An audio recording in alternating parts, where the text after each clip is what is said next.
Join me, Dan Moyane, every weekday from 3 to 6 p.m. That's today for the latest news.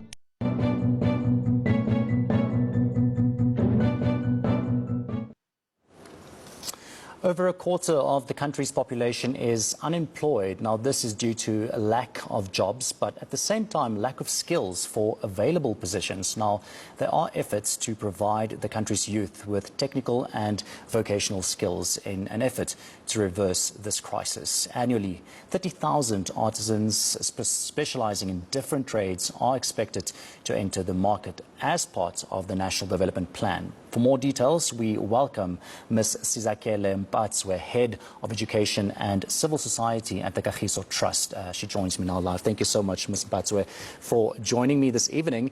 I think, first and foremost, how does the Kagiso Trust Interprovincial Technical Skills Competition contribute to addressing skills shortage in this country? We contribute through the skills competition by ensuring that we bring in learners and teachers, and we want to advance the technical and vocational education. But also we want to lift up the T in the STEM, where we bring in the competencies. And these skills competitions, in fact, it's an initiative that was started by the Department of Education in the Free State, as well as Sasol Foundation around 2018. And Kagiso Trust then partnered with Sasol Foundation around 2021. And in 2022, we then introduced the skills competition to cover all the provinces. We're inviting all provinces, including teachers. And we see this contributing to the national requirement, or even contributing to the national goal of attaining the 30,000 artisans by 2030, because we are already developing a pipeline of young people. Let's talk more about that, the role that this competition plays in South Africa's National Development Plan, the NDP, that target of producing 30,000 artisans annually. It sounds like a mammoth task. It does sound like a mammoth task, but if you bring together like-minded organizations and partners to partner for this, we've seen this, because as we started the partnership and advocating for the technical and vocational skills, we have seen that so many people are aware of the opportunities and what are the gains that can come out of that. But we are also trying to bridge the gap between the education and the workforce, making sure that we address what employers want. And we as we are contributing to this annual goal, we don't just say at the tail end we want to contribute, but we start by making sure that we create a pipeline. And this pipeline, we're creating it through the skills competitions, the championships, and over and above. Our vision is to put these young people in the global platform where they can compete in the world championships, the skills competitions that are happening globally. And in that will not only be putting young people, but will be putting South Africa on the map and showcasing what are the competencies and skills that are available in the country. But also, this is the area that it assists us to and make sure that teachers collaborate, because collaboration is important, not only between teachers, but also with TVETs, with providers of training, and promoting this community of practice approach. We have seen that after the competitions we did last year in 2022, we have a WhatsApp group now of technical teachers, and it has about 630 so teachers, including district officials, provincial officials, And in this platform, they then share the best practices. It is very important to have that teacher component to this competition because, I mean, at the end of the day, they are very essential in building and helping with skills development in our young generation. Let's talk about those learners. How many learners exactly are we talking about when it comes to this competition, and what are these specializations, that they'll be taking part in this competition? So the competition started at the different provinces as a provincial competition, eliminating them towards the inter-provincials that we're talking about. And learners were participating in 5 trades. About 63 learners were representatives of the 5 provinces, which is Gauteng, Western Cape, Limpopo, Mpumalanga, and the Free State. And we had about 36 teachers because it's new for teachers, including the specializations that teachers were competing on. They were competing on 3 and learners on 5.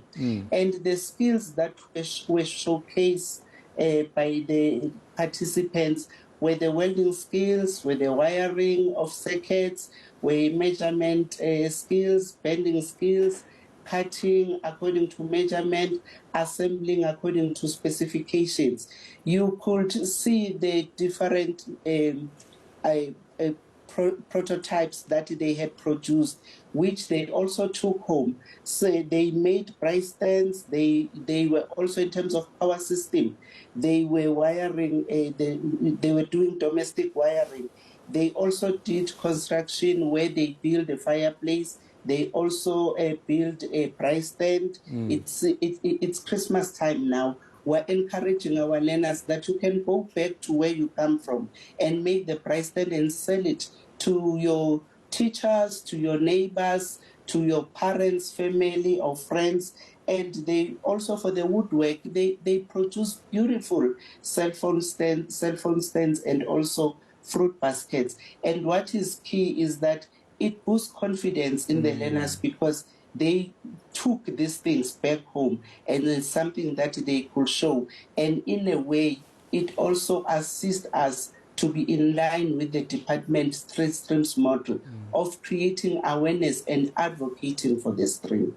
That is brilliant because, we need more of that, making our children and our learners aware of the real world where they can, make something and then become entrepreneurs at the end of the day, which is something, that I think young people should aspire to in this economy and in this climate that we are in South Africa. This competition, did it start in 2018, if I'm not mistaken? Talk us through the evolvement of this competition from where it started and where it is now. So it started in 2018 with learners only in the Free State. And then 2019, it was also the competition. Then 2020 came, we all know the disruption that happens there. And in 2021, then Kagiso Trust partnered with Sasol Foundation. And 2022, we were then able to bring back the competitions. But we said, hang on, we cannot only do the competitions for the learners because our model of intervention, even as Kagiso Trust, centers around the teacher.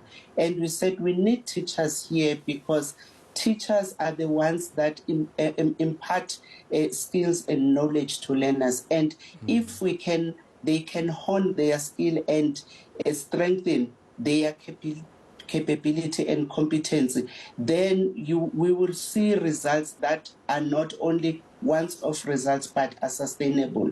Therefore, we brought in teachers to make sure that we also keep them abreast of what are the new technologies that are there, the machinery that is there, the tools that are there, but also exposing them to the future careers that are required by the world of economy, and ensuring that as they develop the young people, they are able to pass on these skills and encourage young people not only to look forward to be employed, but to be job creators. We have talked about entrepreneurship, but also this exposure to hands-on practical sessions, it also boosts their confidence.